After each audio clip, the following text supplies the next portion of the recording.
I knew something was wrong the moment I took my morning medication. The pills looked slightly different, but my mother had just refilled my prescription yesterday, so I assumed the pharmacy had switched to a generic brand. That decision almost cost me my life. I'm Maya Thompson, 26, living with a congenital heart condition that requires daily medication. My younger sister Sophia, 23, had always been jealous of the attention my condition brought me. Growing up, she'd make comments like, "Must be nice to have everyone worry about you all the time," or another hospital visit. "At least you get to skip work." That morning, I felt dizzy within minutes of taking my medication. My heart was racing unusually fast and my vision started blurring. I called out to my mom, who was visiting for the weekend. "You're being dramatic again," she sighed, barely looking up from her phone. "Sophia's right, you do milk your condition for attention." The room started spinning and I collapsed in the kitchen. The last thing I heard was Sophia's voice, surprisingly calm. "See, she's faking it again." I woke up in the ICU, surrounded by beeping machines and concerned medical staff. Dr. Adams, my cardiologist for the past 5 years, stood at my bedside with an expression I'd never seen before, a mixture of anger and disbelief. "Maya," he said gravely, "your blood pressure was dangerously high when you were brought in. We're running toxicology tests. These symptoms, they're not consistent with missed medication. Something else is going on." My parents and Sophia arrived shortly after, putting on a show of concern for the hospital staff. But when Dr. Adams stepped out, their attitudes changed. "You need to tell them it was an accident," Mom hissed. "Say you mixed up your pills or something." Sophia perched on the edge of my bed, her perfectly manicured nails tapping against the railing. "It was just a little joke," she said, rolling her eyes. "I switched your heart meds with some vitamin supplements. How was I supposed to know you'd freak out like this?" I stared at her in shock. "You did what?"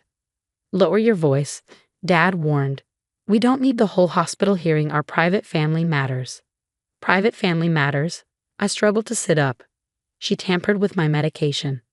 "It was a prank, Maya," Mom insisted. "Sophie's been going through a rough time since her breakup. She wasn't thinking clearly. You know how sisters tease each other." Before I could respond, Dr. Adams returned with a folder and a police officer. My family's faces immediately switched back to concerned expressions. "Maya," Dr. Adams said, his voice stern, "we got your preliminary toxicology results back. What we found," he paused, looking directly at Sophia, "was not vitamins." Officer Rivera stepped forward. "Ms. Thompson, the substances found in your system are consistent with beta blockers and other medications that, when combined with your heart medication, could have been fatal. This wasn't a prank. This was deliberate." Sophia's face went pale. Mom jumped in immediately. "There must be some mistake. Our girls play little jokes on each other all the time." "Jokes?" Dr. Adams's voice was sharp. "Mrs. Thompson, your daughter could have died. In fact, if her body hadn't reacted so quickly, causing her to collapse and get medical attention, we wouldn't be having this conversation." I looked at my sister, seeing her clearly for the first time. Behind her perfect facade and innocent expressions, there was something cold in her eyes. How many times had she tampered with my medication before? How many of my episodes were actually her pranks? "We're just getting started with the tests," Dr. Adams continued. "Officer Rivera needs to take your statement, Maya. And given the circumstances, we're implementing a no-visitor policy except for medical staff." "You can't do that," Mom protested. "We're her family." Officer Rivera stood firm. "Ma'am, right now you and your daughter are potential suspects in what appears to be an attempted homicide. I'm going to have to ask you all to leave." As security escorted my family out, Sophia turned back with a look that sent chills down my spine. "It was just a joke," she called out. "Tell them, Maya. Tell them what a good sister I've always been." But the preliminary blood tests were just the beginning. What they would find next would reveal that this prank was part of something much darker, something that had been going on for years. The toxicology reports kept coming in over the next few days, each one more disturbing than the last. Dr. Adams and Officer Rivera sat with me as they explained their findings. "We found traces of multiple substances in your system," Dr. Adams explained, spreading out the reports. "Not just from that day, but evidence of long-term exposure. Different medications, all potentially lethal when combined with your heart condition." Officer Rivera pulled out a notebook. We searched your apartment with your permission. The forensics team found residue of crushed pills in several of your food containers. This wasn't a one-time thing, Maya. My hands shook as I processed this information. How long? Based on the blood work and hair follicle tests, at least 8 months, Dr. Adams said quietly. Those unexplained episodes you had. The times you felt worse after supposedly taking your medication. It wasn't your condition deteriorating. Someone was poisoning you. The revelation hit me like a physical blow. Memories started flooding back. Sophie offering to make me smoothies, insisting on organizing my pill container, always being around when I had unexpected episodes. There's more, Officer Rivera added. We found a diary in your sister's car. She's been documenting everything. The amounts, the reactions, timing. It's all there. My mother had been calling the hospital nonstop, leaving messages about family loyalty and sisterly misunderstandings. The hospital staff had been instructed not to put any calls through to my room. A psychiatric evaluator, Dr. Chen, joined my case. Your sister's diary entries are concerning, she explained. They show a pattern of calculated behavior, not impulsive pranks. She wrote about watching you suffer, timing your reactions, even celebrating when you had to miss important events due to illness. The police investigation uncovered more disturbing evidence. Sophia had been researching untraceable poisons, joining online forums about mimicking heart condition symptoms. She even befriended a pharmacy technician to learn about drug interactions. What I don't understand is why, I said during one of my sessions with Dr. Chen. We grew up together. She's my sister. From what we've gathered, Dr. Chen replied carefully, your sister has been struggling with severe jealousy and resentment since childhood. Your medical condition meant you received more attention, which she interpreted as favoritism. Instead of developing empathy, she developed a dangerous fixation. My parents' response to the mounting evidence was denial and manipulation. They hired a lawyer who tried to paint Sophia as a troubled but well-meaning sister who just made some poor choices. They're still trying to protect her, I told Officer Rivera, who'd become a steady support through this nightmare. Even with proof that she tried to kill me. It's not uncommon in cases like this, she explained.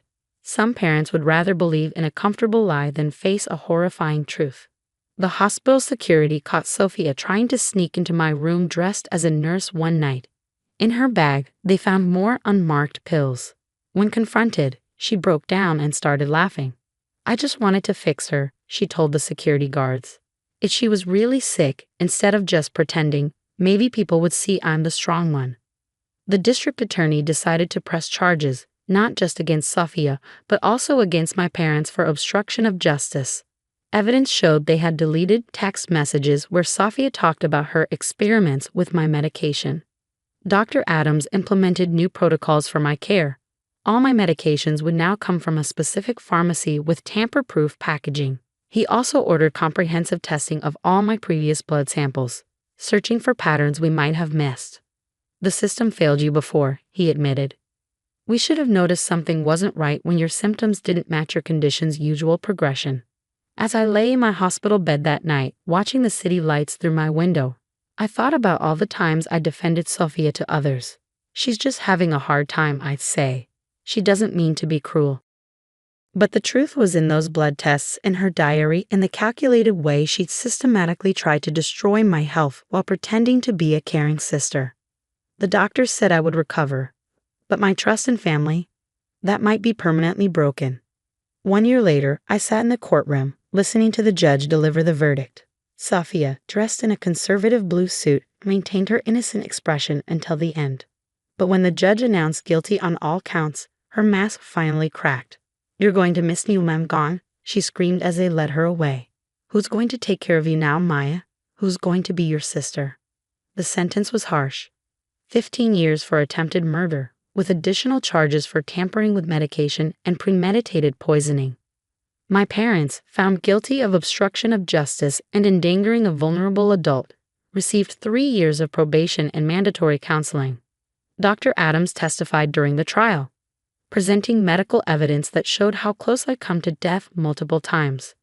This wasn't just poisoning, he explained to the court. This was sophisticated medical torture, designed to prolong suffering while maintaining plausible deniability.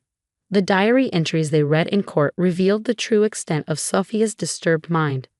She'd written about watching me sleep after poisoning my food, timing how long it took for symptoms to appear, even calculating which doses would make me sick enough to miss important events, but not sick enough to die, at least not quickly. I want her to suffer like I suffered, one entry read. Every time Mom and Dad rushed to her hospital bed, every time they canceled my events because of her emergency. Now she'll know what it feels like to have your life controlled by illness. My parents tried to approach me after the sentencing, but Officer Rivera and my victim advocate stood firm. Haven't you done enough? Officer Rivera asked them. The restraining order is still in effect. Mom called out anyway. We're still family, Maya. Families forgive. But I've learned that real family doesn't poison you, doesn't gaslight you, doesn't choose to protect your attempted murderer just to maintain appearances. My recovery involved more than just physical healing. Dr. Chen helped me work through the psychological trauma of being systematically poisoned by my own sister while my parents turned a blind eye. You're not just dealing with the physical effects, she explained during one session. You're grieving the loss of the family you thought you had. The case gained national attention, leading to new legislation about medication tampering and family abuse. Dr. Adams worked with pharmaceutical companies to develop better tamper-proof packaging for home medications. Your story saved lives, he told me during a checkup.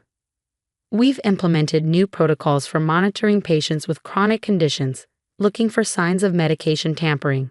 3 cases have already been identified and stopped. I moved to a new city, started a support group for survivors of family abuse, and slowly built a new life. My heart condition stabilized once I was actually taking the right medications without interference. The most healing moment came 6 months after the trial when another family reached out to me. Their daughter had noticed her sister tampering with their mother's heart medication. Because they'd heard my story on the news, they knew the signs and stopped it before tragedy struck. You helped us see the truth before it was too late, the mother told me. We got our daughter the psychiatric help she needed instead of enabling her like your parents did with Sophia. Today, I work as a patient advocate, helping others recognize and escape medical abuse.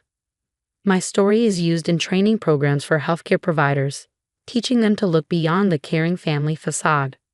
Dr. Adams and Officer Rivera remained part of my new support system, along with friends who proved that family isn't always about blood. You didn't just survive, Dr. Chen told me in our final session. You turned your trauma into a tool to help others. That's real strength. Sometimes I still get cards from my parents talking about forgiveness and family unity. Sophia writes too, from prison, alternating between apologies and threats. I don't read them anymore. Instead, I focus on my work, my real friends, and the family I've chosen. My heart condition requires daily medication, but now it comes with safety seals and verification codes. More importantly, it comes with the knowledge that I'm finally truly safe. Your sister's actions nearly killed you, Dr. Adams said during my last checkup. But they also set you free. Sometimes the worst betrayals lead us to our best lives. Looking out from my new apartment, watching the sunset over a city where nobody knows me as the girl whose sister poisoned her, I finally feel at peace. My heart is stronger now, not just physically, but in knowing that I survived, thrived, and turned my nightmare into a wake-up call for others.